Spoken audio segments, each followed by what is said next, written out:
Me and Rosie out on the backside of this big hilltop. There's the ocean out there, the harbor, and then the rest is the ocean. So just gorgeous day, about 80 degrees, 80, 85 maybe at the best. Not too oppressive. Been coming down this kind of mountain road. On the other side is some towns and little villages and stuff. We stopped and got some chocolate ice cream. Sorry for the quick camera work, but just really beautiful. This side seems to have nobody so far. We're coming down here though. I see some people in the corner. Never been here. I think this is around my 9th or 10th day in the Philippines. So just beautiful. Look at that. I don't know if it captures it all, but the ocean, big hill here on the right, massive mountain over there. I'd say them are about in the 4,000 foot range of height. And there's some right behind us. We actually are on coming down the top of one of them hills as well. So Rosie's found some native plant here. So what's this called? Cad juice. We're gonna eat the young one. What's it called again? Cad juice. Cad juice. It's some Cad kind of juice. Yeah. So she seems to know most of the native plants. So she says it's yummy if you get something tender. Yeah. Kind of looks like a soybean style pod. Yeah. If you see it on there, see there's a little pod, like a little bean or soybean pod. So just beautiful out here. You have the nature of the Philippines, and been to one waterfall, Sikiman, or something like that, Sikiman Island, and swam there in the ocean yesterday, and yeah, just beautiful. And there's the hillside we're on. We were at the top there a few minutes ago. So walking down, you just see the hardwood trees, the mahogany trees up on the hill, and then just below that's a lot of palm trees here. Not palm trees, but coconut trees. And just abundance of nature and fruit, and there's a clump of bananas right here off the road. So that's just how it is in the Philippines. If you live in the province, you just never simply couldn't go hungry.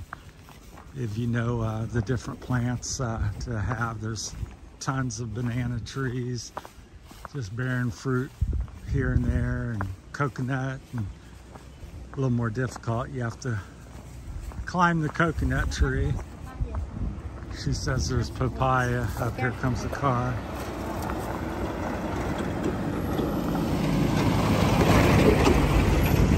She says them are papaya trees there on the, I guess the smaller trees. Oh, here, right there. I'll zoom in on a minute for you.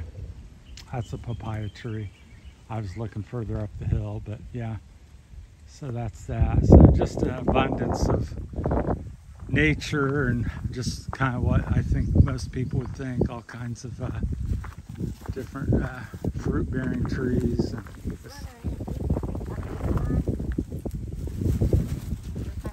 you can boil this and make what can you make? Some sort of tea? No, for meat.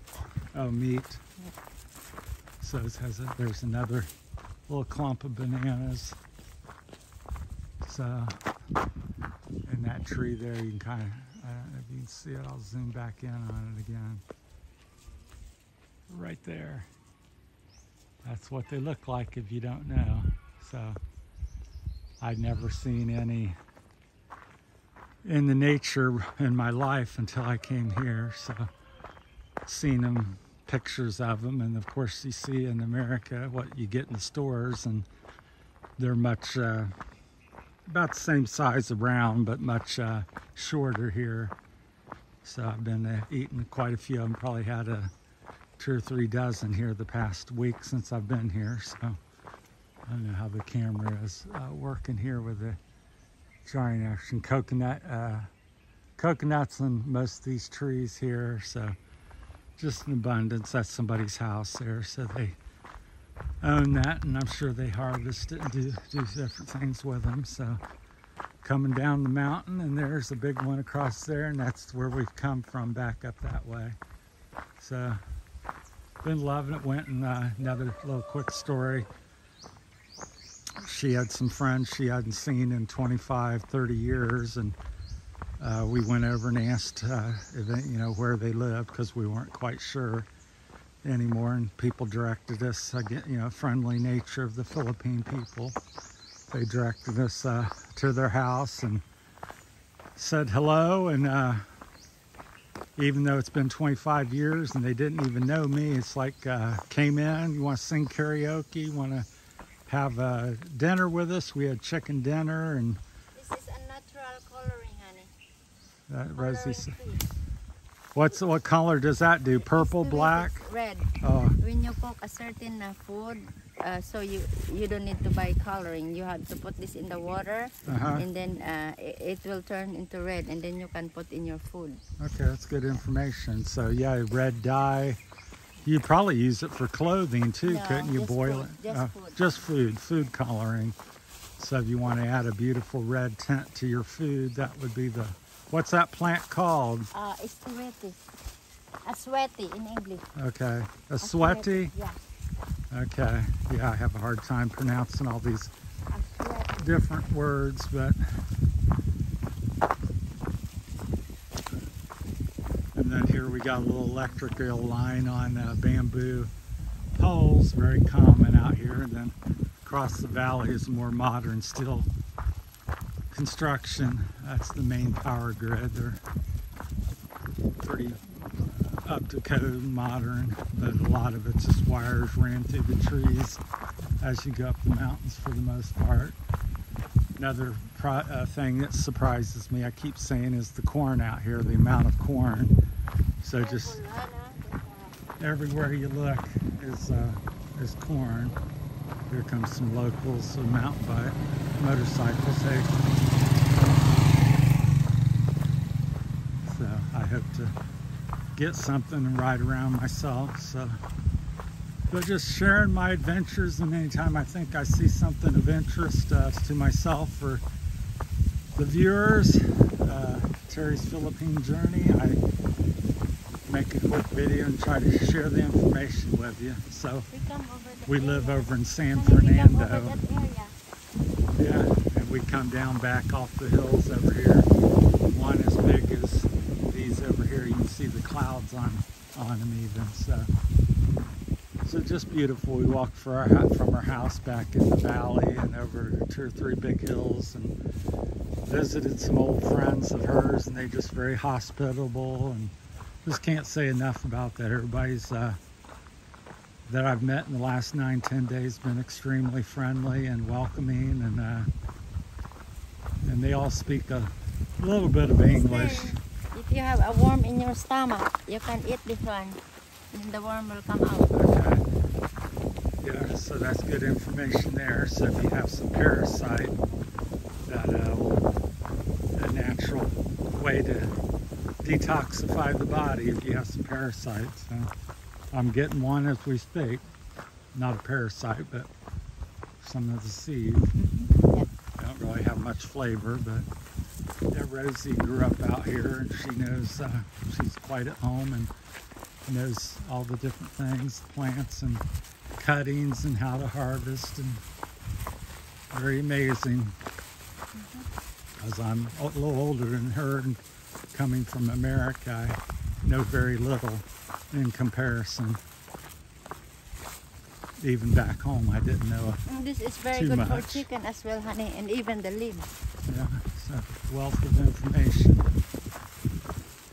And it seems like everybody out here pretty much knows stuff. Even a 10-year-old child will know to get these plants and different things. So find it quite interesting. There's the corn. And all this field you see, I mean, there's probably 10, 15 acres here, which would probably be about maybe 3 to 5 hectares. They call them hectares in the Philippines, which 1 hectare is like 2.5 acres or approximate, something like that in America.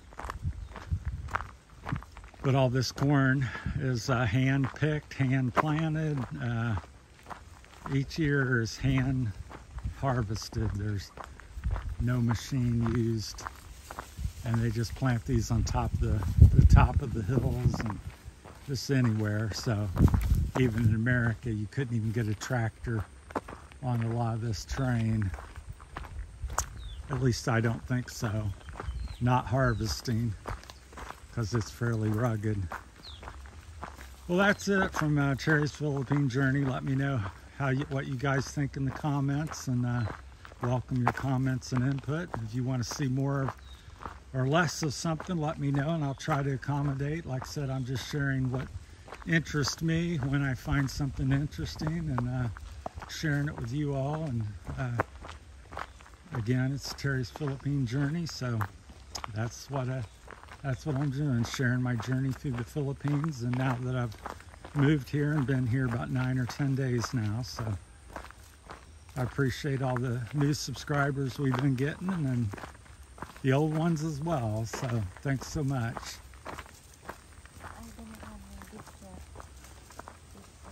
All right, we're going to call it off here, and see you in the next one. Thanks.